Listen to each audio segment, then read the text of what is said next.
Hello everyone. हम लोग youth publication की बुक में पेट की तैयारी कर रहे थे, यूपी ट्रिपल एससी, जिसका एग्ज़ाम 20 अगस्त को होना है। और उसमें हम लोग साइंस के आए हुए क्वेश्चंस को देख रहे थे, जिसमें हम लोगों ने फिजिक्स के क्वेश्चंस को कंप्लीट कर लिया है। आज से केमिस्ट्री के क्वेश्चन को स्टार्ट करेंगे। तो आइए स्टार्ट करते हैं केमिस्ट्री का सेक्शन। केमिस्ट्री में पहला चैप्टर दिया हुआ है पदार्थ की अवस्थाएँ, तो यहीं से स्टार्ट करते हैं हम लोग। तो फर्स्ट क्वेश्चन हमारा है, फर्स्ट क्वेश्चन आया हुआ है कि दो विभिन्न प्रकार के पदार्थों के कण को स्वतः ही आपस में मिश्रित करने की प्रक्रिया को डैश कहते हैं। अब देखिए, ये फिजिक्स जब हम लोग पढ़ रहे थे तो उसमें भी एक क्वेश्चन आया था, लेकिन वहाँ पे उन्होंने आंसर हिंदी में दिया था और आज इंग्लिश में ऑप्शन दे दिए हैं। तो मैंने आपको विसरण बताया था। विसरण में मैंने ये बताया था आपको कि दो विभिन्न प्रकार के पदार्थों के कण का स्वतः ही आपस में मिश्रित हो जाना क्या कहलाता है? विसरण कहलाता है। इसके बारे में एक और पॉइंट बताया था कि ये अपरिवर्तनीय होता है। अब इसको इंग्लिश में क्या बोलते हैं? इसको इंग्लिश में डिफ्यूज़न बोलते हैं। तो यहाँ पे हमारा डिफ्यूज़न कौन सा ऑप्शन करेक्ट है? तो डिफ्यूज़न हमारा यानी कि सी ऑप्शन करेक्ट है। तो हमें अब क्या हो रहा है, इंग्लिश और हिंदी दोनों में नाम पता होने चाहिए। तो अब अगर हमें केवल हिंदी का नाम पता है तो इंग्लिश नेम को इन्होंने हिंदी में लिख दिया है। तो आपको विसरण अगर डिफ्यूज़न होता है नहीं पता है तो फिर गलत हो जाएगा। अब देखिए, अब ये डिफ्यूज़न ऑस्मोसिस या बायो में भी सुनते हैं।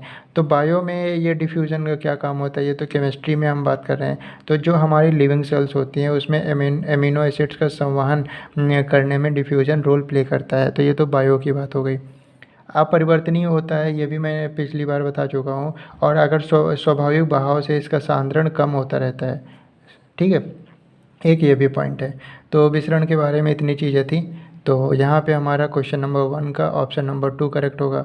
अब देखिए, sorry, option number C correct होगा।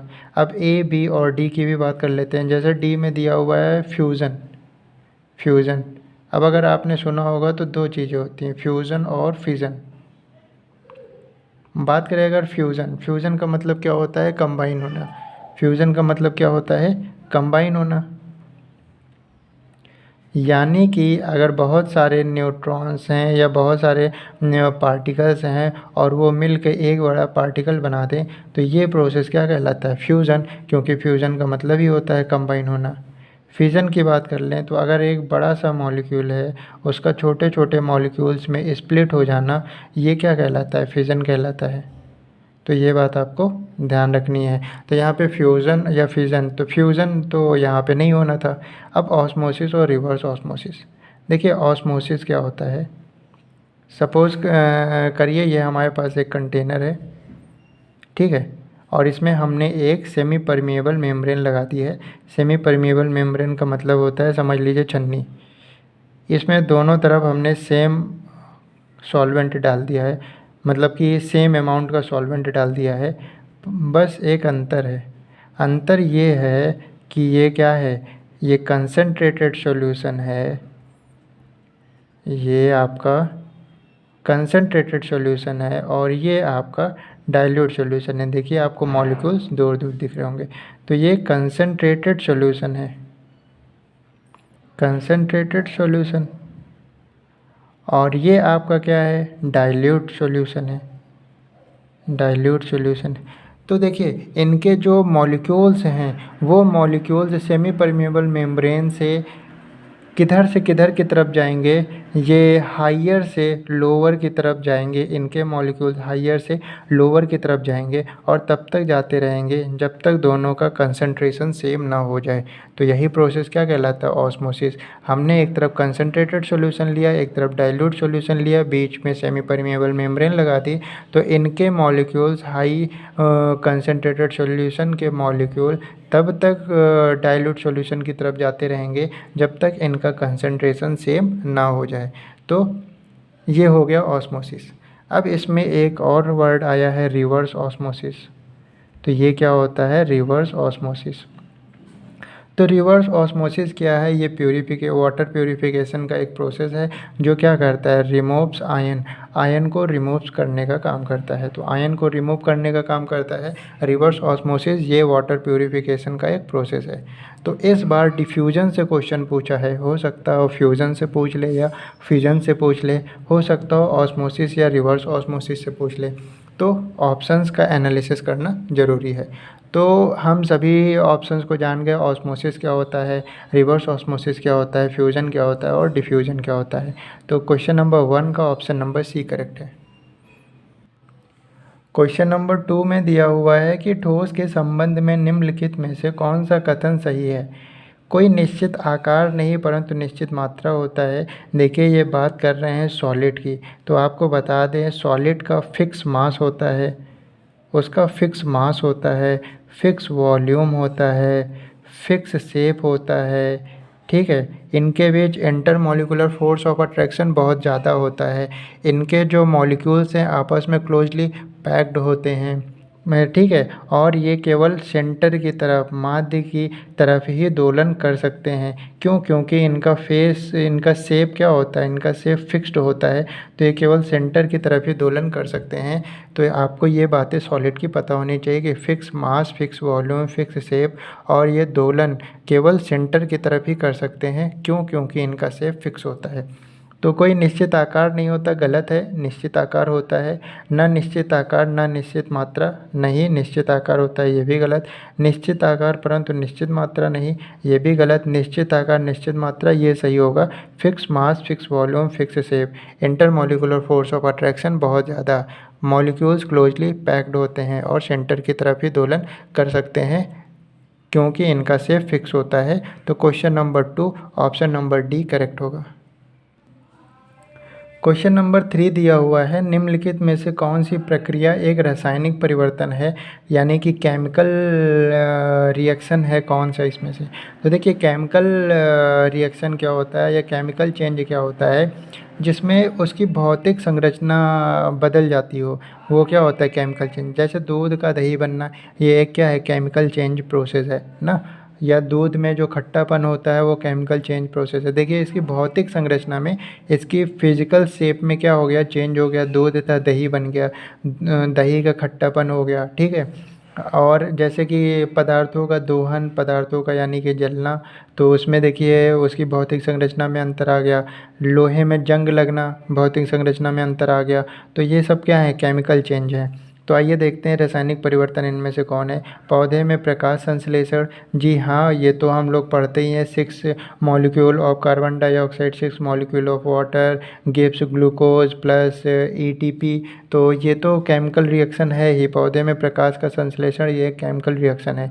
मोम का पिघलना, जी नहीं, मोम का पिघलना, पानी का संघनन और पौधों में वाष्पोत्सर्जन, ये सब तो फिजिकल चेंज हैं। लेकिन पौधों में प्रकाश संश्लेषण ये केमिकल चेंज है।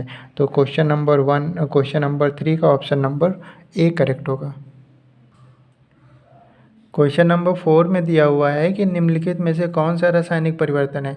पटाखों का जलना, तो पटाखे तो हमारे रसायन के बने ही होते हैं, तो यही रासायनिक परिवर्तन हो जाएगा, पहला ही ऑप्शन करेक्ट है। मैग्नीशियम तार का गर्म होना, ये हमारा फिजिकल चेंज है।